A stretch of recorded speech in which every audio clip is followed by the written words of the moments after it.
Le coq chantait depuis 1 heure déjà quand Aminata, enroulée dans un pagne orange, sortit de la case de sa grand-mère. Le soleil d'Afrique caressait le sol rouge, et les femmes commençaient à balayer la cour. Elle tenait sa tête, comme assommée par une fièvre invisible. « Tu as encore mal au ventre ?» demanda Mariam, sa grand-mère, en l'observant avec inquiétude. « Juste un peu. Je n'ai pas bien dormi. » Ce n'était pas la première fois. Depuis quelques semaines, Aminata avait des nausées, des étourdissements. Elle mettait cela sur le compte de la fatigue ou du jeûne. Mais ce matin-là, un vertige la fit tomber. Les voisines accoururent, la soulevèrent, la ramenèrent dans la case. Mariam, le cœur tambourinant, appela un charretier pour l'emmener au dispensaire. Un verdict de plomb. Le docteur Sow, un homme au regard calme, ausculta Aminata avec délicatesse. Puis, d'une voix blanche. « Elle est enceinte. Environ 2 mois. » Le silence fut plus assourdissant que les tambours de la place publique. Aminata, 17 ans, vierge selon elle-même, éclata en sanglots. « Ce n'est pas possible, docteur. Je vous jure, je ne comprends pas. » Mariam sentit ses genoux faiblir. Mais elle ne dit rien. Pas un mot. Sur le chemin du retour, le silence entre la grand-mère et la petite fille était plus lourd que les nuages avant la pluie. Les murmures du village. Le soir même, les rumeurs couraient déjà. Une fille bien, sage, qui tombe enceinte sans mari, sans fiancé? C'était du jamais vu. On la pointait du doigt, on murmurait. Peut-être qu'elle cache un garçon. Ou alors, elle fait des rêves qui deviennent réalité. Aminata s'enfermait. Elle refusait de manger. Sa honte la brûlait. Une nuit, elle fit un rêve étrange. Elle était dans une chambre aux rideaux pourpres, allongée sur un lit parfumé d'encens.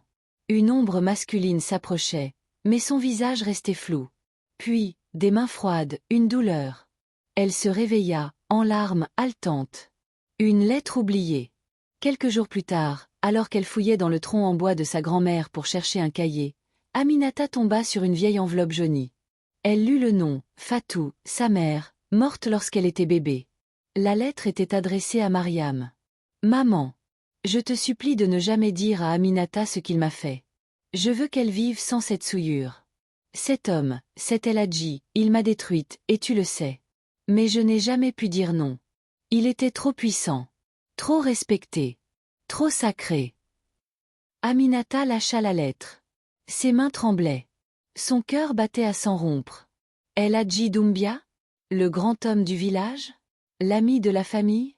Elle alla voir Mariam, lui brandit la lettre. « C'est vrai. Il est mon père ?»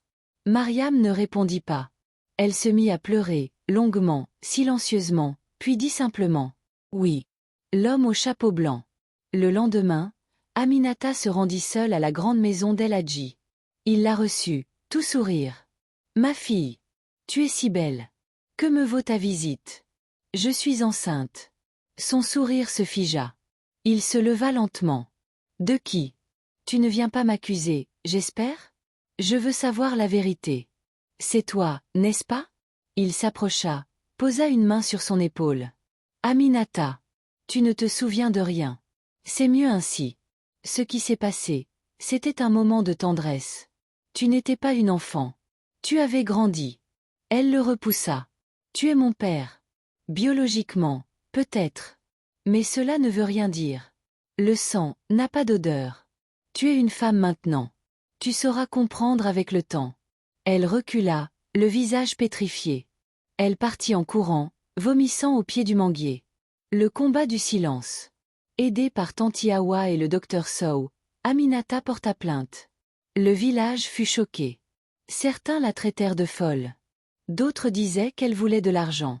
Mais les tests ADN, l'enquête et les témoignages d'anciennes domestiques révélèrent l'ampleur des horreurs commises par El Hadji. Il fut arrêté. Son regard, au moment de son arrestation, croisa celui d'Aminata. Il n'y avait ni honte, ni regret. Juste une froideur d'animal blessé. Le ventre et le choix. Aminata décida de garder l'enfant. Pas par amour, mais par force. Elle voulait montrer que même une vie issue de la douleur pouvait exister sans haine. Mais elle choisit de confier le bébé à une famille d'adoption, dans une autre région. Elle voulait rompre le cycle.